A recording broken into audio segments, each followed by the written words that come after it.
Traders, आज की इस वीडियो में हम लोग अपने फंडामेंटल स्कैनर नंबर 12 को डिस्कस करेंगे। और ये स्कैनर में मैंने कुछ पैरामीटर्स लिए जो मैं बताना चाहूंगा आपके साथ, जिसमें मैंने year on year sales quarterly growth लिया है। ठीक है, ईयर ऑन ईयर से आपको क्या मतलब है कि मान लीजिए 2023 में उनका प्रॉफिट आया जून क्वार्टर में, ठीक है, 2024 में, ठीक है, दोनों में जून क्वार्टर में क्या उसमें इंक्रीज हुआ है कि नहीं हुआ है। ठीक है, आपका जो है प्रॉफिट जो है इंक्रीज हुआ नहीं कि हुआ है। प्रॉफिट से मतलब कि क्वार्टरली सेल्स इंक्रीज हुई कि नहीं हुई है कंपेयर टू ईयरली।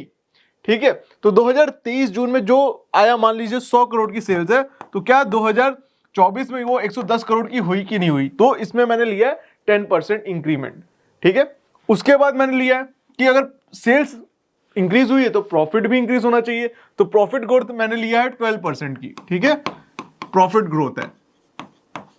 ठीक, तो ये क्या दिखा रहा है, अगर 12% से प्रॉफिट इंक्रीज हुई तो मतलब कि रेवेन्यू बढ़ा है और प्रॉफिट भी बढ़ा है उस पर। ठीक है, कभी कभी ऐसा होता है ना, रेवेन्यू बढ़ा प्रॉफिट ही नहीं बढ़ा। वो तब क्यों होता है, अगर रेवेन्यू आपने किया, आपका क्वार्टर क्वार्टर रेवेन्यू बढ़ा, ईयर ऑन ईयर रेवेन्यू बढ़ रहा है पर प्रॉफिट नहीं बढ़ रहा है, तो इसका मतलब ये कहीं ना कहीं आपके एक्सपेंसेस बहुत ज्यादा है, इस वजह से आपका प्रॉफिट जो है वो नहीं हो रहा। लेकिन इसमें क्या लिया मैंने, प्रॉफिट भी बढ़ा है, क्वार्टर क्वार्टर आपकी रेवेन्यू भी बढ़ी है, प्रॉफिट भी बढ़ा है, तो ये दिखा रहा है स्ट्रॉन्ग मैनेजमेंट।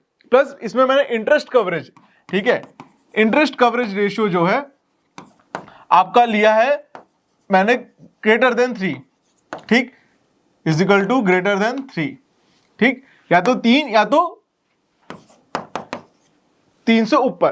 ठीक, इसका मतलब ये है मार्केट में कोई भी कंपनी अगर काम करती है तो देखिए डेप्थ लेती है, कर्जा लेती है, फिर उसको उस पर इंटरेस्ट देना होता है। अगर वो ग्रेटर देन 3 है, ठीक, आप 4 भी कर सकते हो, 5 भी कर सकते हो, आपके ऊपर है, ग्रेटर देन 3 है तो वो एक पैरामीटर माना जाता है कि हाँ भाई इनका डेप्थ मैनेजमेंट बहुत अच्छा है, कंपनी में डेप्थ को अच्छे से हैंडल करती है। तो ये सारे पैरामीटर्स है जिसमें मैंने लिया है। प्लस मार्केट कैपिटलाइजेशन आपका 200 होना चाहिए। मैंने थोड़ा रिस्की में लिया है क्योंकि देखिए पैसा बनता है रिस्की कंपनी में। ठीक है, मैंने आपके साथ रिस्क फ्री वाले स्कैनर भी आपको मैंने भेजे हैं और रिस्की वाले भी भेजे हैं। ठीक है, तो आज हम लोग थोड़ा रिस्की वाले स्कैनर पे चलते हैं। ठीक है, ये फंडामेंटल स्कैनर में आपको थोड़े रिस्की वाले स्टॉक मिलेंगे, माइक्रो कैप कंपनियां मिल सकती हैं, आपको मिड कैप कंपनियां मिल सकती हैं, लेकिन हाँ इसमें ग्रोथ बहुत अच्छी होगी क्योंकि इस मैंने पैरामीटर्स यही लिए। ठीक है, चलिए अब सीधे हम लोग अपने स्कैनर पे चलते हैं। अब देखिए यहाँ पे लिखा हुआ है फंडामेंटल स्कैनर नंबर 12, आप इसको देख सकते हो।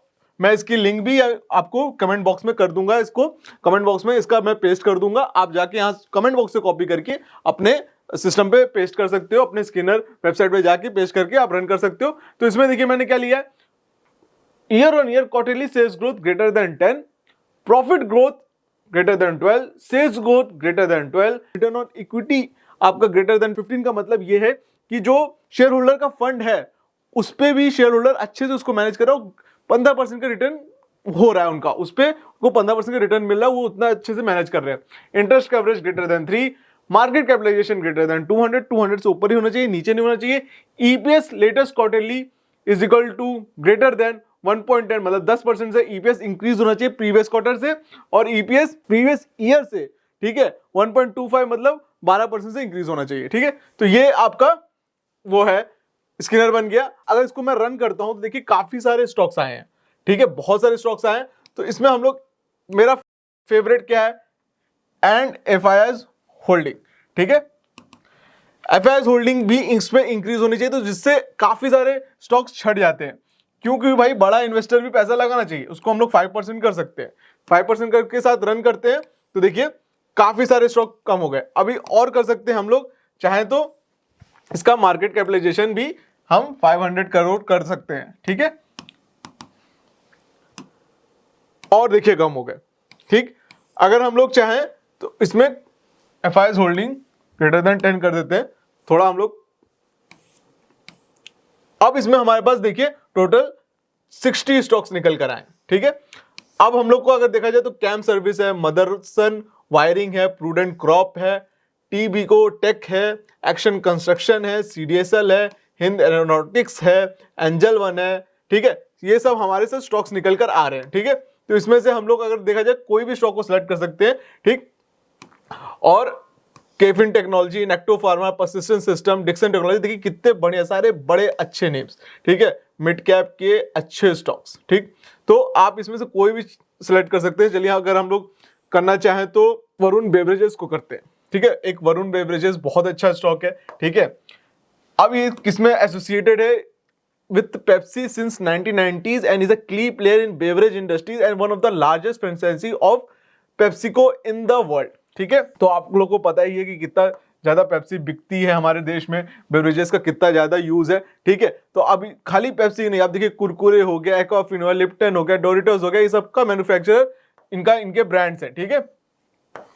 अब इसमें देखते हैं भाई इसका क्या इसकी वैल्यू है। अब इसमें सबसे पहले हम लोग क्या करेंगे, इसके उस पे चलेंगे चार्ट्स पे, ठीक है। अगर हम लोग मैक्स करेंगे तो भाई ये ऑलरेडी एक अच्छा मल्टीबैगर स्टॉक रहा है, बट हम लोग इसमें क्या सर्च करते हैं? पी रेशियो सर्च करते हैं। आप चाहे तो इसमें बहुत चीज कर सकते हो, इबिटा कर सकते हो, प्राइस टू बुक वैल्यू कर सकते हो, मार्केट कैप से भी सर्च कर सकते हो। मैं पी रेशियो देखता हूं। अगर हम लोग पी रेशियो की बात करें, ठीक है, 1 ईयर का पी रेशियो देखता हूं, तो इसकी अर्निंग से इसकी अर्निंग बढ़ी है, पी रेशियो कम हुआ है, ठीक है। तो ये क्या जस्टिफाइड करता है कि भाई ये अंडर वैल्यूड है।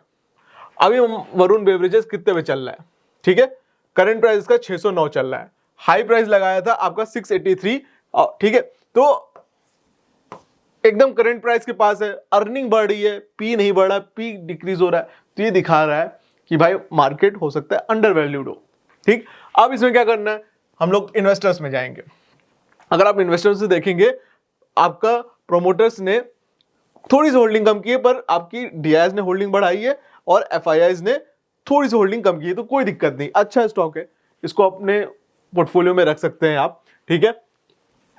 जो हम लोग ने कंपैरिजन डाला था, अगर हम देखा जाए सेल्स को, तो अगर देखिए जून था और प्रीवियस ईयर जून में देखा जाए तो उससे इंक्रीमेंट है, ठीक है, 10% से ज्यादा है, ठीक। आप देखिए जून 2024 में 7,197 करोड़ का इनका सेल्स है और जून 2023 में 5,611 का इनका सेल्स है, तो ये जून से तो ज्यादा है, ठीक है। तो ये पैरामीटर्स है हमारे पास।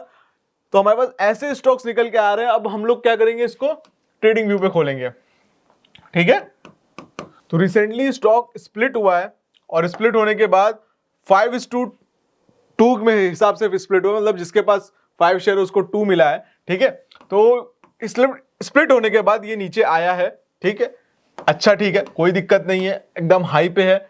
अगर हम लोग देखा जाए इसका ट्रेंड एकदम अप है, ठीक। तो इसमें हम लोग क्या लगा सकते हैं, हम लोग इंडिकेटर लगा सकते हैं, जो मेरा फेवरेट है मूविंग एवरेज, ठीक है। मूविंग एवरेज सिंपल लगाया, आप 44 यूज कर सकते हो, 49 यूज कर सकते हो, ठीक है। तो मैं 2 महीने से ज्यादा का अगर यूज करना चाहूँ तो मैं 49 पे जाऊंगा, ठीक है। अ सिंपल थिंग कि हाँ भाई 49 डेज का मूविंग एवरेज है, 49 डेज का जो कैंडल क्लोज है उसका एवरेज है ये, ठीक है।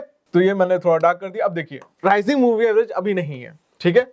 मार्केट यहां से देखिए राइज कर रही है, ये राइज हुआ है, पर यहां जाके कंसोलिडेशन फेज में वरुण बेवरेजेस आ चुका है। प्लस ठंडी भी आ रही है, ठीक है। हो सकता है कोल्ड ड्रिंक का इतना डिमांड ना हो, बट सिग्निकल वे में देखा जाए तो ये स्टॉक बहुत अच्छा है, ठीक है। प्लस अगर ये मूविंग एवरेज के नीचे है तो अभी हम लोग नहीं करेंगे, क्योंकि ये साइडवेज में है, मार्केट एकदम साइडवेज डायरेक्शन में दिख रही है, मूविंग एवरेज भी एकदम सीधी लाइन है, तो इसको छोड़ देते हैं, ठीक है। हम लोग आते हैं अब दूसरी जगह, कोई ऐसे स्टॉक लेते हैं जिसको हम लोग सुना ही ना हो, ठीक है। अब देखिए SML ISUGU, ठीक है, चलिए इसको देखते हैं। 2,600 करोड़ का मार्केट कैप है, करंट प्राइस का 1800 है, हाई लगाया है 2400 का, करंट प्राइस से बहुत नीचे है, ठीक है। किस में काम करता है, ठीक। Swaraj vehicle limited 1983 was promoted by Punjab tractor limited with the technical collaboration of मजदा motor corporation, ठीक है। तो ये आपका ऑटो इंडस्ट्री में काम करता है, ठीक है। अगर इसका प्रोडक्ट पोर्टफोलियो देखे तो company primarily operate in the light of commercial vehicle and medium CVMCE segment of the automobile industry, ठीक है। चलिए कार्गो व्हीकल बनाता है 26%, पैसेंजर व्हीकल बनाता है 67%, तो कमर्शियल व्हीकल में ये काम करता है। अब हम लोग देखते हैं भाई इसके चार्ट्स को और मैक्स करते हैं भाई। मैक्स में अभी इसमें तेजी आना स्टार्ट हुई है, ठीक है। 1 ईयर पे जाते हैं, पी रेशियो पे देखते हैं, ओके। अगर हम लोग पी पे देखें तो पी एकदम जस्टिफाइड नहीं हुए, अर्निंग आ रही है और पी इसका डाउन है। चलिए 5 ईयर पे था, हाँ अब देखिए 1 ईयर पे अर्निंग बढ़ रही है, पी नीचे जा रहा है, इसका मतलब ये अंडर परफॉर्म किया है, इसका प्राइस और ऊपर होना चाहिए, ठीक है। अगर हम लोग क्वार्टर्स की बात करेंगे तो क्वार्टर्स ऑन क्वार्टर इसका इंक्रीजमेंट हुआ है, ठीक है। जून और करंट जून मतलब 2023 का जून और इसमें जून में इंक्रीमेंट हुआ है। सीधे हम लोग चलते हैं इन्वेस्टर्स की ओर। इन्वेस्टर्स में देखा जाए तो आपका डीआईएस ने अभी बहुत छोटी सी होल्डिंग बढ़ाई है, बाकी आपके प्रमोटर का होल्डिंग स्टेबल है, FIS की 15% होल्डिंग है इसमें, थोड़ी सी इसमें प्रॉफिट बुकिंग आई है। अगर हम लोग पीयर्स की बात करें इसके, तो पीयर्स में इसका जो पी है अगर देखा जाए तो बहुत कम है, ठीक है, कंपैरेटिवली पी इसका कम है। टाटा मोटर्स का अगर आप देखा जाएगा इसके पीएस में तो 10 का पी पे चल रहा है, ठीक है। अशोक लेलैंड 28 के पी पे चल रहा है, ठीक, ये आपकी 21 के पी पे चल रहा है, तो ये काफी कम है। सारे इसके रेशियोज हमको अच्छे लग रहे हैं, ठीक है। चार्ट पे आपको यहां पे दिख भी रहा है, ठीक, कि पी कम हो रहा है और ये ऊपर जा रहा है। तो हम लोग आते हैं ट्रेडिंग व्यू पे, खोलते हैं SML,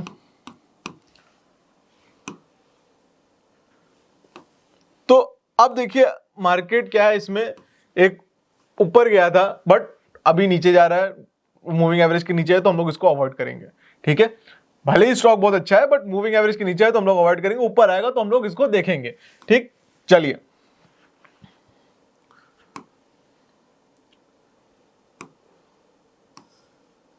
SJS इंटरप्राइजेज है, जिंदल 100, मार्क्सन फार्मा बहुत ही अच्छा स्टॉक है, ठीक है। PG इलेक्ट्रोप्लास्ट, ठीक है। Wonder electric 5 star blue, responsive industries. चलिए रिस्पॉन्सिव इंडस्ट्रीज के बारे में बात करते हैं। 7,300 करोड़ का मार्केट कैप है, ROC 15%, ROE 15%, ठीक है।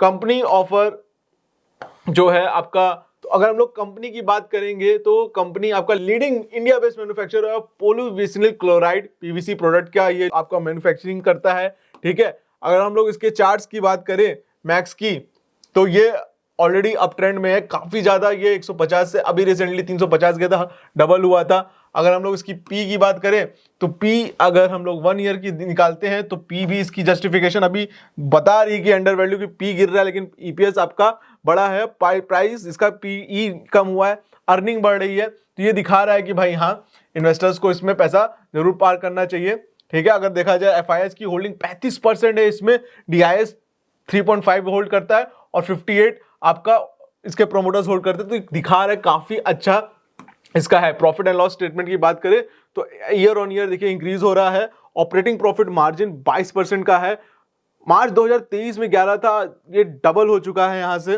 प्रॉफिट बिफोर टैक्स भी बहुत अच्छा है, इसको तो जरूर से चार्ट में देखना चाहिए, ठीक है। तो हमारा पास क्या था, रिस्पॉन्सिव इंडस्ट्रीज, तो ये भी एक साइडवेज डायरेक्शन में है, तो कोई भी इसको आप वॉचलिस्ट में कर सकते हो, किसी में इसमें तेजी आए तो आप जरूर से इसको अपने पोर्टफोलियो में रखिए। इस वे में ये स्कैनर आपको हेल्प करेगा एक ग्रोथ वाली इंडस्ट्रीज को पकड़ने में, क्योंकि आप देखिए जब मार्केट में तेजी आएगी तो आप ऐसे मूव को कैप्चर करोगे, ठीक है। जब मार्केट में तेजी आएगी तो आप ऐसे वाले मूव्स को कैप्चर कर पाओगे, ठीक है। कोई नहीं, चलिए आई होप आपको वीडियो में समझ में आएगा स्कैनर आपको कैसे हेल्प कर सकता है एक अच्छे consistent growing stock find out करने में। अगर आपको वीडियो अच्छी लगी तो प्लीज चैनल को सब्सक्राइब करिए, वीडियो को लाइक करिए, वीडियो को मैक्सिमम अपने फ्रेंड्स एंड फैमिली के साथ शेयर करिए ताकि उन्हें भी वैल्यूएबल इंफॉर्मेशन मिले। एंड अगर आपके पास डीमैट अकाउंट नहीं तो लिंक डिस्क्रिप्शन बॉक्स में मैंने दे रखी है, वहां से डीमैट अकाउंट ओपन करवा सकते हो, अपनी ट्रेडिंग जर्नी को वैसे स्टार्ट कर सकते हो। आज के इस वीडियो में इतना ही, हम लोग मिलते हैं अपने नेक्स्ट वीडियो में।